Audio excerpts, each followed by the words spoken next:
Today we're counting down the top 10 ways the royal family paid the paparazzi to keep quiet. Starting off with number 10, Kate Middleton. As put together as this family wants to seem, there are always moments that are hard to keep away from the public, especially when you have the paparazzi constantly watching your every move. During a vacation with Prince William, Kate was caught off guard on a balcony in France. After pics of her topless during her sunbathing session were sold and published through French magazine Closer, it caused some serious drama. The royals were very upset to find out that the paparazzi was being disrespectful and invading their privacy during their stay at a French lodge. I'd be annoyed too. Can't even be at peace during your own vacation? That sucks. Kate has been trying her hardest to maintain a professional and regal persona, especially while outside when she knows there will be cameras. So it shouldn't be such a wild thing to think she is human and does regular human things while in the peace of her own space around her family. After the pictures were published, the family took the case to court because the photographer and publisher were profiting off pictures taken through invading their privacy. The court ordered defendants to pay damages to Kate and William. On to number 9, Prince Harry caught in Las Vegas naked. Now, we all know how hard it is to not become a chaotic human being while you're in Vegas, and Prince Harry is no different than us when it comes down to it. While in his own hotel room, photographers took some sneaky shots of the prince while he was walking around undressed. I guess the prince forgot to close all the curtains, or simply didn't have the paparazzi on his mind during his own vacation. The royals really do have it rough. They can't even breathe without remembering that one wrong or unregal move can be published within the matter of hours if caught. Harry has a special dislike for paparazzi and has even gotten into a couple of brawls with some photographers because of how fed up he would become from the constant amount of cameras flashing in his face. I get that the royals have a certain reputation they need to worry about, but sometimes expressing emotions can be freeing, and Harry has been one of the few royals who has made a point to do just that. As the younger prince, that just makes sense. He doesn't have as much responsibility as his older brother, so why not become a loose cannon here and there? Down to number 8. Now, this one is most definitely a little unhinged, but Prince Andrew's ex-wife Sarah Ferguson was part of a scandal thanks to the paparazzi that caused their 6-year marriage to end. Another instance of a royal being stalked by photographers during a vacay, Sarah was captured with a financial advisor having some intimate fun at her beach villa in Saint-Tropez while she sunbathed topless. Yikes. As a royal, this is definitely hard to defend. Not only was she cheating in broad daylight, but there were pictures circulating. The royals may be on vacation, but it seems like they will never catch a break from the paparazzi following them around, even while off royal duty. In number 7, thanks to the British press, we found out King Charles has been drinking alcohol since the age of 14, which is definitely underage.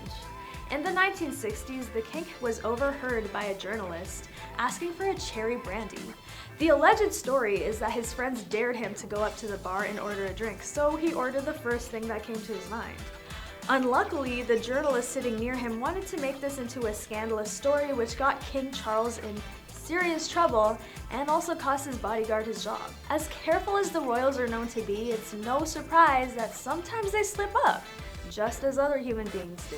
You may not know this, but this rebellious king has broken royal protocols quite a few times during his time as prince. PDA is normally frowned upon, which King Charles has shown towards both of his wives, respectively, during each marriage. He has had oysters. Yeah, that's against the royal rules too, because seafood is usually avoided due to fears of food poisoning. But hey, if the king wants an oyster, who's gonna stop him, right? Charles was the first Prince of Wales to be granted a divorce with Princess Diana, even though it was never preferred that monarchs get a divorce. Number 6 on our list is Queen Elizabeth suing the Sun for publishing a stolen pic of Sarah, Duchess of York, and Princess Beatrice, which was meant to be used for their 1988 Christmas card. The 2-day early publishing of the Christmas message upset the Queen to the point where she filed a lawsuit for copyright infringement against the Sun, with the settlement costing them over $180,000. Although some believe public messages do not belong to anyone in particular, the Sun did send out a personal apology for the early publishing of the picture with Sarah and Beatrice, which was meant for the message on Christmas Day. This clearly meant a lot for Queen Elizabeth because it is not often we see the Queen go out of her way to call out people. She really takes her Christmas cards very seriously. You gotta respect it. Number 5 on our top 10 countdown, the invasion of privacy continues, causing Meghan and Prince Harry to take tabloids to court over their concerns more than once.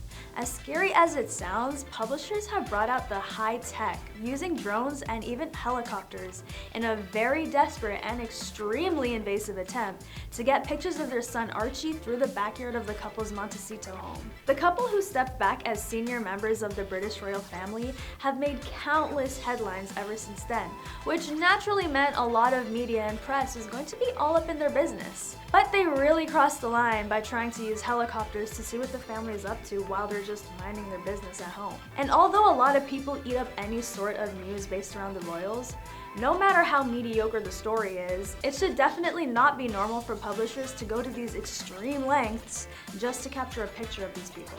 In the infamous docuseries Harry and Meghan, Meg talks about how she's been struggling with the paparazzi too.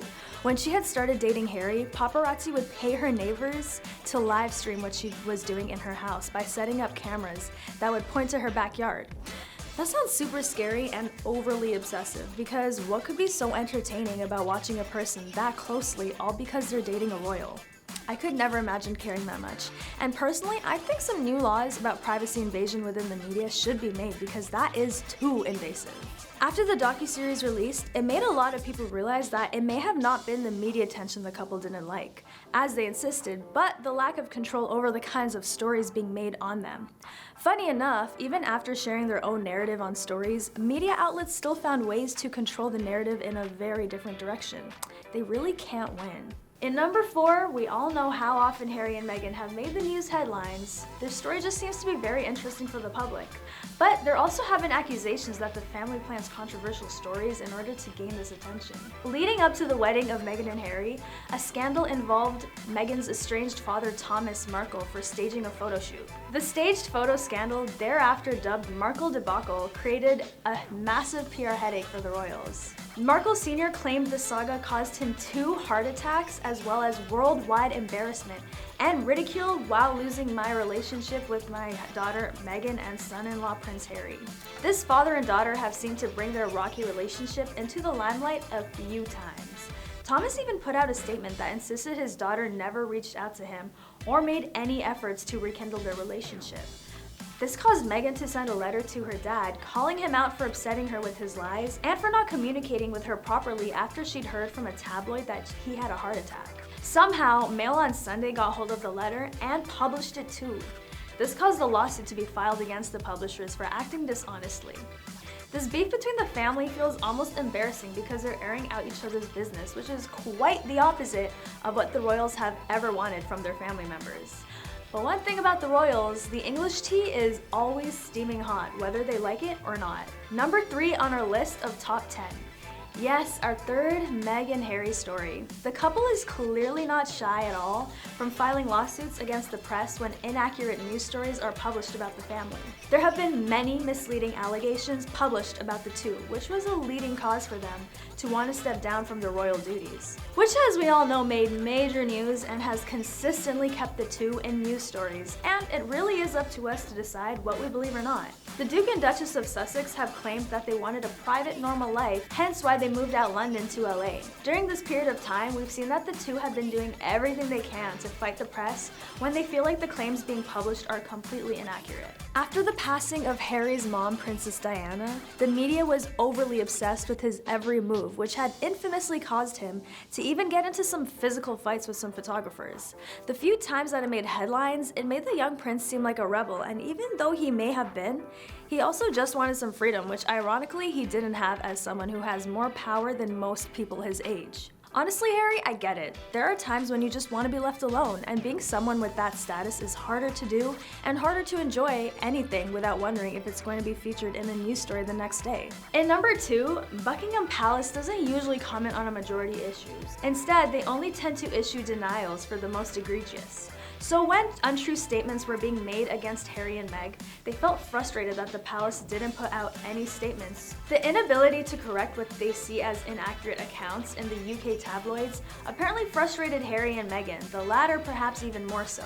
Which in a way makes sense, since Meghan was a free-speaking actor and activist with her own social media account and blog. She has a tendency to stand up for whatever she believes in and has no problem defending herself, which might be why this couple has done exceptionally well in remaining relevant in the press. As many scandals have presented themselves throughout the timeline of this royal family's history, doesn't it make you realize how imperfect this seemingly perfect and regal family really is? The amount of things they do to make a point that they may be above us all and are definitely treated like such makes it interesting and somewhat entertaining to see how much of a mess this family can be, and the lengths they will go to with the press and media to try to control the narrative to maintain the reputation of being perfectly royal. But then again, no one is perfect, and when there are cameras all up in your face all the time, and even sometimes when you aren't even paying attention, it makes it even harder to find a balance of being yourself and being yourself for the cameras. What would you do if you had this sort of lifestyle that is available for constant criticism from the public? I think it would get so exhausting, which is why I totally get when some extremely famous people go out in disguise to feel like they have a normal life. And last but not least, number 1 on our top 10, The Crown. If you've seen this show, you know how juicy it can really get. This show has caused great controversy because of how much is exposed. Stories, family conflicts, affairs, and other scandals that became a public spectacle. But funny enough, some members of the family actually do tune into the show. According to sources, Queen Elizabeth saw all 10 episodes of the first season. She obviously approved of the type of content being publicized since the show just released a new season. If you're currently watching the show, let me know what your favorite season is in the comments. So that's a wrap on some scandals the royal family did their best to keep secretive, which admittedly is hard since any and all news on this family spreads like wildfire. If you liked this top 10, drop a like and don't forget to subscribe to get more updates and tea. I'll catch you next time on The Rich Life.